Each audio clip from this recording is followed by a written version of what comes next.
1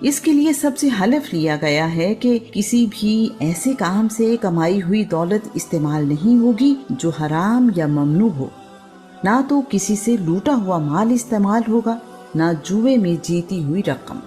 کعبے میں موجود تمام بت اٹھا لیے گئے ہیں اور انہیں احتیاط کے ساتھ سنبھال لیا گیا ہے۔ نئی تعمیر کا فیصلہ کر لینے کے بعد مشکل مرحلہ یہ ہے کہ کعبے کی عمارت کو گرائے کون۔ اس کام کے لیے کوئی بھی تیار نہیں ہے۔ لوگوں کا خیال ہے کہ جو بھی اس عمارت کو گرائے گا اس پر مصیبت اور آفت آ جائے گی، حالانکہ ایسا کسی بے حرمتی یا بری نیت سے نہیں کیا جا رہا۔ ولید بن مغیرہ مخزومی نے ہمت دکھائی، کدال پکڑی اور کعبے کی دیوار توڑنا شروع کر دی۔ سب لوگ اگلی صبح کا انتظار کر رہے ہیں اور ڈر رہے ہیں کہیں ولید پر کوئی مصیبت نہ آ جائے۔ ولید پر کوئی مصیبت نہیں ٹوٹی تو سب لوگ اس میں شامل ہو گئے۔ کعبے کی دیواریں مکمل طور پر گرا دی گئیں اور نئی تعمیر کے لیے جگہ ہموار کر دی گئی ہے۔ کعبے کی بنیادوں کو توڑنے کی کوشش کی گئی تو زلزلہ آ گیا۔ اسے ناراضگی کی علامت سمجھ کر بنیادوں کو نہ چھیڑنے کا فیصلہ کیا گیا ہے۔ کعبے کی تعمیر اللہ کے نبی ابراہیم کی تعمیر کردہ بنیادوں پر ہی کی جا رہی ہے۔ انہی دنوں جدہ کی بندرگاہ پر ایک یونانی بحری جہاز ٹکڑے ٹکڑے ہو گیا ہے۔ بحری جہاز یمن میں ایک کلیسا کی تعمیر کے لیے سامان لے کر جا رہا تھا۔ مکہ والوں کو اس بات کا پتہ چلا تو ولید بن مغیرہ کو ہی جہاز کی لکڑی خریدنے کے لیے بھیجا گیا ہے۔ ولید لکڑی کے علاوہ ایک رومی کاریگر بھی اپنے ساتھ لے آیا ہے۔ اس رومی کاریگر کا نام باقوم ہے۔ باقوم کعبے کی تعمیر کی نگرانی کے لیے موجود ہے۔ ہر ایک قبیلے کے ذمے کعبے کی تعمیر کا کوئی نہ کوئی کام ہے۔ پتھر بڑے بھی ہیں اور بھاری بھی۔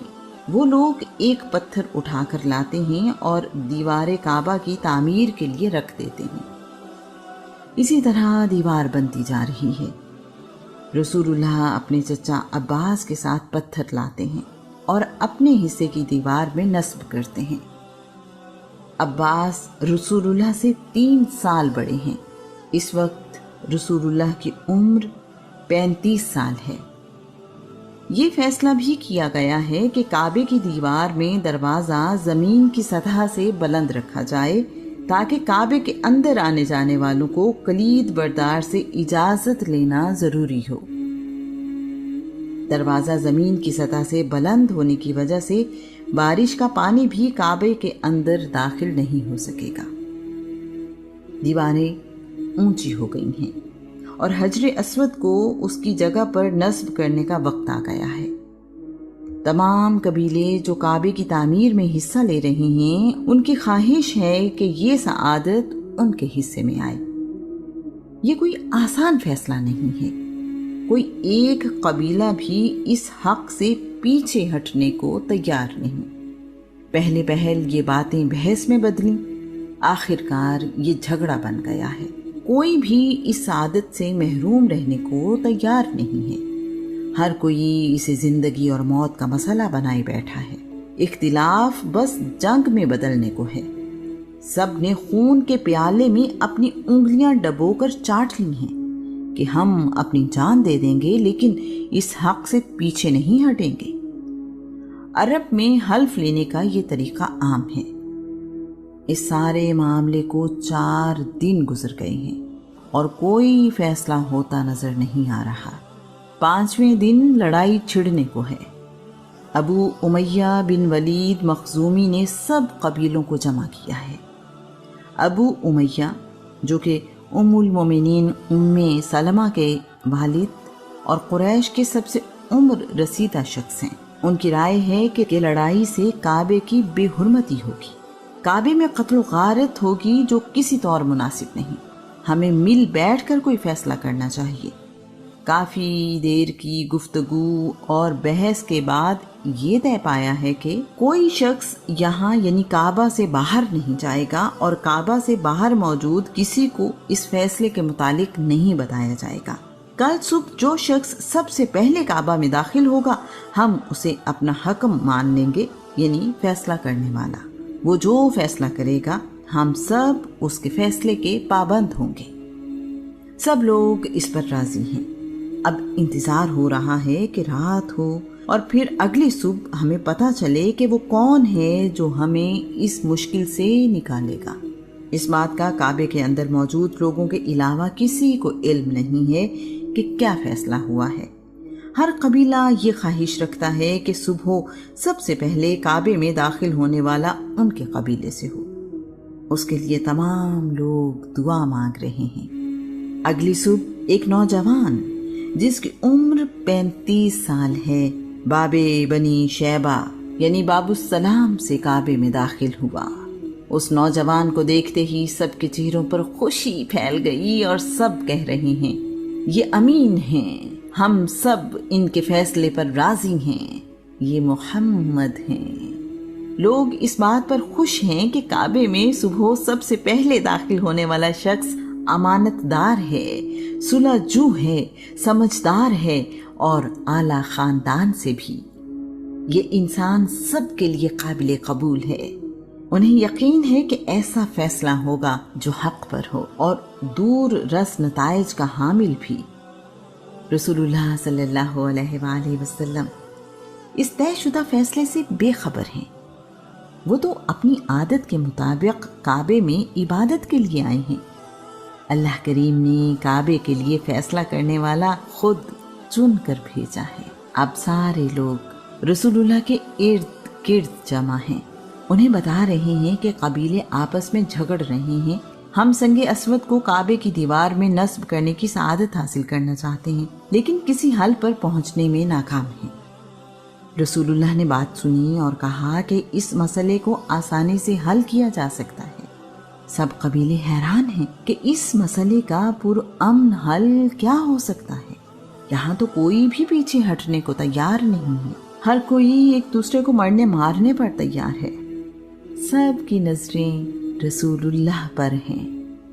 رسول اللہ نے اپنی چادر زمین پر بچھائی ہے، حجر اسود اپنی چادر پر رکھ دیا ہے۔ لوگ حیرانی سے دیکھ رہے ہیں کہ کیا ہونے جا رہا ہے۔ تمام قبیلوں کے سرداروں کو کہا کہ وہ اس چادر کو پکڑ لیں۔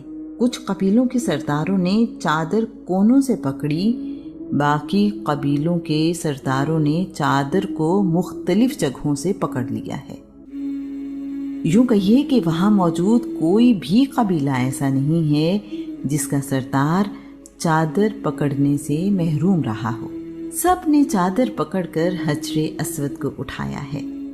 حجر اسود کو وہاں لے جایا گیا جہاں اسے نصب کیا جانا ہے۔ رسول اللہ نے حجر اسود اٹھایا اور اپنے ہاتھ سے اسے دیوار میں نصب کر دیا ہے۔ ایسا خوبصورت حل دینے پر مکہ میں رسول اللہ کا مقام اور بلند ہو گیا ہے۔ سب لوگ خوش ہیں کہ انہیں حجر اسود نصب کرنے کی سعادت مل گئی ہے۔ حجر اسود مطاف کے فرش سے 1.5 ہاتھ یعنی 4.5 فٹ بلندی پر ہے۔ اس طرح رسول اللہ نے عرب کو خونی لڑائی سے بچا لیا ہے۔ 5 دن بعد کعبے کی تعمیر دوبارہ شروع ہو گئی ہے۔ یہ بات پہلے طے کی گئی تھی کہ کعبے کی تعمیر میں صرف حلال کمائی ہی لگائی جائے گی۔ قریش کے پاس کعبے کی تعمیر مکمل ہونے سے پہلے ہی پیسے کم پڑ گئے ہیں۔ فیصلہ کیا گیا ہے کہ شمال کی جانب کعبے کی عمارت 6 ہاتھ کم کر دی جائے۔ یہ ٹکڑا حجر یا حتیم کہلاتا ہے۔ مجھے اس میں اللہ کریم کی یہ حکمت نظر آتی ہے کہ عام لوگ بھی اس طرح کعبے کے اندر جا سکیں اور عبادت کر سکیں۔ جب کعبے کی دیواریں 15 ہاتھ بلند ہو گئیں تو دیواروں کے اندر 6 ستون کھڑے کر کے اس پر چھت ڈال دی گئی ہے۔ کعبہ اپنی اس تعمیر کے بعد چوکور شکل میں مکمل ہو گیا ہے۔ اس کے بعد کعبے میں دوبارہ بت رکھ دیے گئے ہیں۔ ابراہیم، اسماعیل، عیسیٰ اور سیدہ مریم کی تصویریں بھی دوبارہ سے دیواروں پر بنا دی گئی ہیں۔ اس تعمیر سے پہلے کعبے میں 2 دروازے تھے، ایک اندر داخل ہونے کے لیے اور دوسرا باہر نکلنے کے لیے۔ نئی تعمیر کرتے ہوئے ایک ہی دروازہ رکھا گیا ہے۔ سیدہ عائشہ روایت کرتی ہیں کہ فتح مکہ کے بعد رسول اللہ نے کہا، عائشہ تم نے دیکھا کہ سرمایہ کم ہو گیا تو انہوں نے حجر کا حصہ کعبے سے باہر نکال دیا۔ اگر تمہاری قوم نئی دین میں داخل نہ ہوئی ہوتی تو میں کعبے کو گرا دیتا، اس کے مشرقی اور مغربی سمت میں دروازے رکھتا، حجر کو کعبے میں شامل کر دیتا۔ قریش کا دل رکھنے کی خاطر کعبے کی عمارت کو ابراہیم کی بنائی ہوئی بنیادی شکل میں تعمیر نہ کرنا رسول اللہ کی رواداری اور حسن اخلاق کی اعلیٰ مثال ہے۔ کعبہ کے لفظی معنی مقعب ہیں۔ ابراہیم نے کعبے کی تعمیر کی تو یہ مقعب نما عمارت تھی۔ عربی زبان میں 6 پہلوؤں والی شکل کو مقعب یا کعبہ کہتے ہیں۔ کعبہ کے ارد گرد مسجد کو مسجد الحرام کہا جاتا ہے۔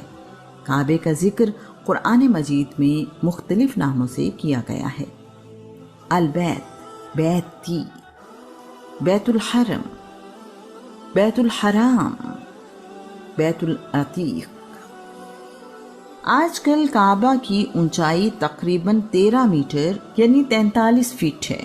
اس کی 2 دیواریں 11 میٹر یعنی 36 فٹ جبکہ باقی 2 دیواریں 13 میٹر یعنی 43 فٹ لمبی ہیں۔ کعبے کے اندر 3 ستون ہیں۔ دنیا میں نماز کہیں بھی پڑھی جائے رخ کعبے کی طرف ہی کیا جاتا ہے۔ کعبے کی طرف رخ کرنے کو قبلہ کہا جاتا ہے۔ کعبے کے دروازے کی اونچائی زمین سے 2 میٹر ہے۔ دروازہ شمال مشرقی دیوار میں حجر اسود والے کونے کے قریب نصب ہے۔ کعبے کا دروازہ 1361 ہجری یعنی 1942 عیسوی میں چاندی سے بنا کر لگایا گیا تھا۔ اسے ابراہیم بدر نے بنایا تھا۔ 1399 ہجری یعنی 1979 عیسوی میں یہ دروازہ سونے سے بنایا گیا۔ سونے سے بنا ہوا دروازہ ابراہیم بدر کے بیٹے احمد بن ابراہیم بدر نے بنایا تھا۔ کعبے کے اندر جانے کے لیے لکڑی کی بنی ہوئی سیڑھی اس دروازے کے ساتھ لگائی جاتی ہے۔ 1036 ہجری یعنی 1627 عیسوی میں کعبے کی چھت کے اوپر بارش کا پانی نکالنے کے لیے سونے سے بنا ہوا پرنالہ نصب کیا گیا۔ اسے میزاب رحمت کہتے ہیں۔ نیم دائرہ دیوار اور کعبے کی کالے پتھروں کی عمارت کے درمیان کی جگہ کو حتیم کہتے ہیں۔ یہ دیوار جنوب مغرب میں واقع ہے اور کعبے کا ہی حصہ ہے، اسی لیے طواف اس کے باہر سے ہی کیا جاتا ہے۔ عام لوگ جو کعبے کی عمارت کے اندر نہیں جا سکتے وہ حتیم میں جا سکتے ہیں۔ یہ دونوں ایک برابر ہیں۔ کعبے کی دیواروں کے نیچے چاروں طرف ایک بڑھی ہوئی چھوٹی سی چوکی بھی ہے۔ اس کی اونچائی تقریباً 10 انچ اور چوڑائی تقریباً 12 انچ ہے۔ اسے شازوران کہتے ہیں۔ کعبے پر قباتی یعنی سفید کپڑے کا غلاف چڑھایا جانے لگا۔ یہ کپڑا مصر میں تیار ہوتا تھا۔ اس کے بعد یمنی چادروں کا غلاف چڑھایا جانے لگا۔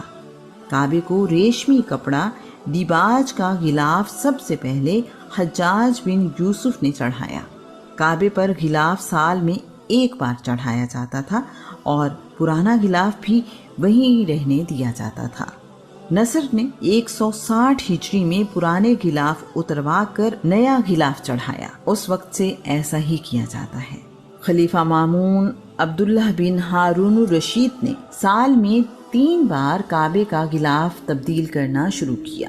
ذی الحجہ کی 8 تاریخ کو سرخ رنگ کا، رجب کی 1 تاریخ کو قباتی اور 29 رمضان کو سرخ رنگ کا غلاف کعبے پر چڑھایا جاتا تھا۔